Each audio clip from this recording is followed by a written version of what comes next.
नमस्कार साथियों, आपका स्वागत है आपके अपने चैनल अमेजिंग हिंदी जीके पर। साथियों, आज के वीडियो में हम हिंदी साहित्य में आदिकाल के प्रमुख कवि और उनकी रचनाओं को ट्रिक के माध्यम से समझेंगे। अगर आप किसी भी कॉम्पिटिटिव एग्जाम की तैयारी कर रहे हो तो ये वीडियो आपके लिए काफ़ी यूजफुल होने वाली है। साथियों, इस टॉपिक से प्रत्येक एग्जाम में 1 से 2 क्वेश्चन पूछे ही जाते हैं, इसलिए वीडियो को अंत तक ज़रूर देखें और चैनल पर नए हैं तो चैनल को सब्सक्राइब जरूर करें। दोस्तों, आदिकाल की बात करें तो आचार्य रामचंद्र शुक्ल ने हिंदी साहित्य को 4 कालखंडों में विभाजित किया है। आदिकाल, पूर्व मध्यकाल, उत्तर मध्यकाल और आधुनिक काल। आचार्य रामचंद्र शुक्ल ने हिंदी साहित्य को 4 कालखंडों में विभाजित किया है। आदिकाल को वीरगाथा काल नाम से भी जाना जाता है और इसका समय 1050 से 1375 तक है। और पूर्व मध्यकाल, जिसे भक्ति काल के नाम से भी जाना जाता है, इसका समय है 1375 से 1700 तक। और उत्तर मध्यकाल, जिसे रीतिकाल के नाम से भी जाना जाता है, इसका समय 1700 से 1900 तक है। और आधुनिक काल, जिसे गत काल के नाम से भी जाना जाता है, इसका समय 1900 से अब तक है। ये आपको ध्यान रखना है। तो आचार्य रामचंद्र शुक्ल ने हिंदी साहित्य को 4 कालखंडों में विभाजित किया है। नेक्स्ट बात करें आदिकाल, जिसे वीरगाथा काल नाम से भी जाना जाता है, इसका समय है 1050 ईस्वी से 1375 ईस्वी। अब दोस्तों, आदिकाल का अपन नामकरण की बात करें तो आदिकाल का नामकरण अनेक विद्वानों ने अलग अलग प्रकार से किया है। तो रामचंद्र शुक्ल ने आदिकाल को वीरगाथा काल नाम दिया है। जॉर्ज ग्रेयसन ने आदिकाल को चारण काल नाम दिया है। हजारी प्रसाद द्विवेदी ने आदिकाल को आदिकाल नाम दिया है, ये आपको ध्यान रखना है। राहुल सांकृत्य ने सिद्ध सामन काल नाम दिया है, ये आपको ध्यान रखना है। डॉक्टर राम कुमार वर्मा ने आदिकाल को चारण काल या संधि काल नाम दिया है, ये आपको ध्यान रखना है। ये सभी बहुत इंपॉर्टेंट है, बहुत बार एग्जाम में पूछे जा चुके हैं। नेक्स्ट है मिश्र बंधु ने आदिकाल को प्रारंभिक काल नाम दिया है। विश्वनाथ प्रसाद ने वीर काल नाम दिया है। महावीर प्रसाद द्विवेदी ने बीजोपन काल नाम दिया है। ये एग्जाम में बहुत बार क्वेश्चन पूछा गया है कि बीजोपन काल, आदिकाल को बीजोपन काल नाम किसने दिया है, तो महावीर प्रसाद द्विवेदी ने दिया है, ये आपको ध्यान रखना है। मोहन अवस्थी ने आधार काल नाम दिया। चंद्रधर शर्मा गुल्लेरी ने पुरानी हिंदी का काल नाम दिया है, यह भी आपको ध्यान रखना है, बहुत बार पूछा जा चुका है। धीरेन्द्र वर्मा और डॉक्टर बच्चन सिंह ने अभ्रंश काल नाम दिया है, यह भी आपको ध्यान रखना है। और डॉक्टर गणपति चंद्र गुप्त ने आदिकाल को शून्य काल नाम दिया है, यह भी आपको ध्यान रखना है। नेक्स्ट है आदिकाल के प्रमुख कवि को अपन ट्रिक के माध्यम से समझेंगे। तो ठीक है, आज मधु भट्ट ने पति संग चंदा देखा। ट्रिक क्या है? आज मधु भट्ट ने पति संग चंदा देखा। तो आ से अमीर खुसरो हो जाएगा, ज से जगनीश हो जाएगा, मधु से मधुकर हो जाएगा, भट्ट से भट्ट केदारनाथ हो जाएगा, ने से नवल सिंह हो जाएगा। पति से 3 पति होंगे, एक तो विद्यापति, नरपति और दलपति।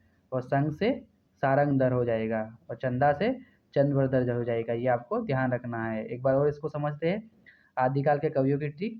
तो आज मधु भट्ट ने पति संग चंदा देखा। क्या देखा? चंदा देखा। तो आज से अमीर खुसरो, ज से जगनीश, मधु से मधुकर, भट्ट से भट्ट केदारनाथ, ने से नवल सिंह और पति से 3 पति होंगे, विद्यापति, नरपति और दलपति। और संग से सारंगधर, चंदा से चंद्रवरदाई। तो ठीक है, आज मधु भट्ट ने पति संग चंदा देखा। ये इंपॉर्टेंट कवि है, ये आपको ध्यान रखना है। नेक्स्ट बात करें आदिकाल के प्रमुख कवि और उनकी रचनाओं की बात करें तो आदिकाल के प्रमुख कवि अमीर खुसरो है। अमीर खुसरो ने मुक्करियों एवं पहेलियों की रचना की है। ये बहुत बार एग्जाम में पूछा जा चुका है कि मुक्करियों एवं पहेलियों की रचना किसने की, तो अमीर खुसरो ने की है। और सेकंड अमीर खुसरो की महत्वपूर्ण रचना है खालिक बारी। खालिक बारी ये अमीर खुसरो की प्रमुख रचना है। और खालिक बारी के नाम से इन्होंने एक फारसी हिंदी का कोश लिखा जिसमें हिंदी का प्रारंभिक रूप मिलता है। तो क्वेश्चन आ सकता है कि हिंदी का प्रारंभिक रूप मिलता है तो खालिक बारी में मिलता है। तो ये 2 रचनाएं बहुत ही इंपॉर्टेंट है। तीसरी रचना है नजरात ए हिंद और चौथी रचना है हालत ए कन्हैया। तो जहाँ ए आ रहा है और हिंद आ रहा है और कन्हैया आ रहा है, तो आपको ध्यान रखना है अमीर खुसरो की रचनाएं है। और दोस्तों, अमीर खुसरो की बात करें तो अमीर खुसरो को तोता ए हिंद के नाम से भी जाना जाता है और इन्हें खड़ी बोली हिंदी का प्रथम कवि माना जाता है। क्वेश्चन बहुत बार एग्जाम में पूछा जा चुका है कि खड़ी बोली हिंदी का प्रथम कवि किसे माना है, तो अमीर खुसरो को खड़ी बोली हिंदी का प्रथम कवि माना है। और अमीर खुसरो के गुरु की बात करें तो अमीर खुसरो का गुरु निजामुद्दीन औलिया है। और अमीर खुसरो ने अपनी रचनाओं में किस भाषा का प्रयोग किया है, तो इन्होंने फारसी और खड़ी बोली का प्रयोग किया है, ये आपको ध्यान रखना है। तो अमीर खुसरो की प्रमुख रचनाएं मुकर्रियों एवं पहेलियां हैं, दूसरा है खालिक बारी है, ये दोनों आपको ध्यान रखना है। और अमीर खुसरो को खड़ी बोली हिंदी का प्रथम कवि भी माना जाता है, ये आपको ध्यान रखना है। नेक्स्ट है विद्यापति, बहुत ही इंपॉर्टेंट है विद्यापति। दोस्तों विद्यापति की दो तीन रचनाएं महत्वपूर्ण है, कीर्तिलता और कीर्ति पताका, जिनका रचना इन्होंने अवहट भाषा में की है, और पदावली को इन्होंने मैथिली भाषा में रचना की है। तो इनकी तीन रचनाएं बहुत महत्वपूर्ण है। तो कीर्तिलता और कीर्ति पताका को इन्होंने अवहट भाषा में लिखा है और पदावली को मैथिली भाषा में लिखा है, ये आपको ध्यान रखना है। और दोस्तों विद्यापति की बात करें तो विद्यापति को मैथिल कोकिल के नाम से भी जाना जाता है। किस नाम से जाना जाता है, तो मैथिल कोकिल के उपनाम से भी जाना जाता है। और विद्यापति को हिंदी का आदि गीतकार नाम से भी जाना जाता है, और इन्हें अभिनव जयदेव की संज्ञा भी प्रदान की गई है, यह भी आपको ध्यान रखना है। और विद्यापति ने अपनी रचनाओं में प्रेम और श्रृंगार रस का प्रयोग किया है। कौन से रस का प्रयोग किया है, प्रेम और श्रृंगार रस का प्रयोग किया है, ये भी आपको ध्यान रखना है। नेक्स्ट बात करें आदिकाल के प्रमुख कवियों में, तो आदिकाल का तीसरा महत्वपूर्ण कवि है सरहप्पा, बहुत ही इंपॉर्टेंट है, बहुत बार एग्जाम में पूछा जा चुका है। तो सरहप्पा ने दोहा कोश की रचना की थी। काय की रचना की थी, सरहप्पा ने दोहा कोश की रचना की थी।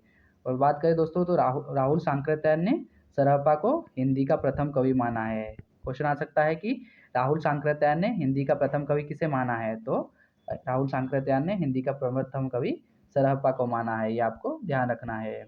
नेक्स्ट है देवसेन, बहुत ही इंपॉर्टेंट है। देवसेन ने स्वाकाचार ग्रंथ की रचना की थी। दोस्तों ये स्वाकाचार एक जैन ग्रंथ है और इसकी रचना देवसेन ने की थी। और स्वाकाचार एक क्वेश्चन आ सकता है कि एक ग्रंथ के रूप में हिंदी की प्रथम रचना है, तो एक ग्रंथ के रूप में हिंदी की प्रथम रचना की बात करें तो स्वाकाचार ग्रंथ एक ग्रंथ के रूप में हिंदी की प्रथम रचना है, ये आपको ध्यान रखना है। और स्वाकाचार किसकी रचना है, तो ये देवसेन की रचना है। नेक्स्ट है आदिकाल के प्रमुख कवि में चंद्रबरदाई, ये वेरी इंपॉर्टेंट है। चंद्रबरदाई ने पृथ्वीराज रासो की रचना की थी। किसकी रचना की थी, पृथ्वीराज रासो की रचना चंद्रबरदाई ने की थी। दोस्तों पृथ्वीराज रासो को हिंदी का सबसे बड़ा महाकाव्य माना जाता है। क्या माना जाता है, तो चंद्रबरदाई को पृथ्वीराज रासो को हिंदी का सबसे बड़ा महाकाव्य माना जाता है। और पृथ्वीराज रासो की भाषा क्या है, तो इसकी भाषा डिंगल है, ये आपको ध्यान रखना है। और पृथ्वीराज रासो में 68 प्रकार के छंदों का प्रयोग किया गया है। तो ये चीज़ें सभी पॉइंट आपको ध्यान रखना है। तो पृथ्वीराज रासो को हिंदी का सबसे बड़ा महाकाव्य माना जाता है।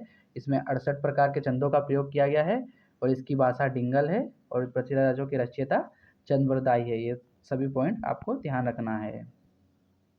नेक्स्ट है जगनीश, वेरी इंपॉर्टेंट है। जगनीश ने परमाल रासो की रचना की थी। परमाल रासो की रचना की है, जिसका उपनाम इसे एक अन्य नाम से भी जाना जाता है, आल्हा खंड नाम से भी जाना जाता है, ठीक है। और यह परमाल रासो विश्व की सबसे बड़ी लोक गाथा है। क्या है, विश्व की सबसे बड़ी लोक गाथा परमाल रासो है, ये भी आपको ध्यान रखना है। और परमाल रासो में आल्हा और उद्दल की 52 लड़ाइयों का वर्णन किया गया है, ये भी आपको ध्यान रखना है।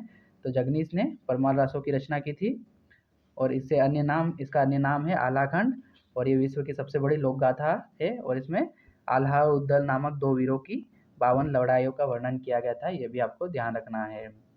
साथियों इस वीडियो की संपूर्ण पीडीएफ के लिए आप हमारे Telegram channel amazing Hindi GK से जुड़ सकते हो, लिंक डिस्क्रिप्शन बॉक्स में मिल जाएगी, तो वहाँ से आप जुड़ सकते हो। नेक्स्ट है नर्मती नाल, इसकी रचना किसने की है, विचलदेव रासो की रचना नर्मती नाल ने की है, ये भी आपको ध्यान रखना है। नेक्स्ट है दलपति विजय, दलपति विजय ने खुमान रासो की रचना की है, ये भी आपको ध्यान रखना है। नेक्स्ट है सारंगधर, सारंगधर ने हमीर रासो की रचना की है। नेक्स्ट है कुशल राय ने ढोला मारू की रचना की है, ये भी आपको ध्यान रखना है। नेक्स्ट इंपॉर्टेंट कवि आता है अब्दुल रहमान, जिसे अदहमान नाम से भी जाना जाता है। इन्होंने संदेश राशक नामक ग्रंथ की रचना की है और ये संदेश राशक एक प्रेम कथा, इसमें एक प्रेम कथा का वर्णन किया गया है और ये विरह काव्य है। संदेश शासक कैसा है? तो ये एक विरह काव्य है, ये भी आपको ध्यान रखना है, ये भी बहुत इंपॉर्टेंट है, बहुत बार एग्जाम में पूछा जा चुका है। नेक्स्ट है शालिभद्र सूरि, इन्होंने भरतेश्वर बाहुबली रास नामक ग्रंथ की रचना की है। नेक्स्ट है जिनदत्त सूरि, इन्होंने उपदेश रसायन रास की रचना की है, ये भी बहुत इंपॉर्टेंट है, बहुत बार एग्जाम में पूछा जा चुका है। तो जिनदत्त सूरि ने उपदेश रसायन रास नामक ग्रंथ की रचना की है। ये तीनों जो दामोदर शर्मा, रोड़ा कवि और ज्योतिष ठाकुर, ये भी बहुत इंपॉर्टेंट है, इन्हें बहुत बार एग्जाम में पूछा जा चुका है। तो दामोदर शर्मा ने उक्ति व्यक्ति प्रकरण नामक रचना की है और डॉक्टर हजारी प्रसाद द्विवेदी ने इसे एक महत्वपूर्ण व्याकरण ग्रंथ माना है। तो डॉक्टर हजारी प्रसाद द्विवेदी ने किसे एक महत्वपूर्ण ग्रंथ माना है? तो उक्ति व्यक्ति प्रकरण को डॉक्टर हजारी प्रसाद द्विवेदी ने एक महत्वपूर्ण व्याकरण ग्रंथ माना है, जो एग्जाम में पूछा जा चुका है, ये आपको ध्यान रखना है। और उक्ति व्यक्ति प्रकरण की रचना किसने की है? तो दामोदर शर्मा ने की है। नेक्स्ट है रोड़ा कवि, रोड़ा कवि ने राउलवेल नामक रचना की है। ये हिंदी का पल्ला नक्सिक वर्णन वाला काव्य है। राउलवेल को क्या है? तो हिंदी का पल्ला नक्सिक वर्णन वाला काव्य है। बहुत बार एग्जाम में पूछा जा चुका है कि हिंदी का पल्ला नक्सिक वर्णन वाला काव्य है तो कौन सा है? तो राउलवेल है। और राउलवेल की रचना किसने की है? तो रोड़ा कवि ने राउलवेल की रचना की है, ये भी आपको ध्यान रखना है। नेक्स्ट है ज्योतिरीश्वर ठाकुर, इन्होंने वर्ण रत्नाकर नामक ग्रंथ की रचना की है, वर्ण रत्नाकर नामक ग्रंथ की रचना की है। और वर्ण रत्नाकर को मैथिली भाषा की पहली गद्य रचना माना जाता है। मैथिली भाषा की पहली गद्य रचना कौन सी है? तो वर्ण रत्नाकर है, ये सभी आपको ध्यान रखना है। तो वर्ण रत्नाकर की रचना किसने की है? तो ज्योतिश्वरी ठाकुर ने की है, ये सभी पॉइंट आपको ध्यान रखना है।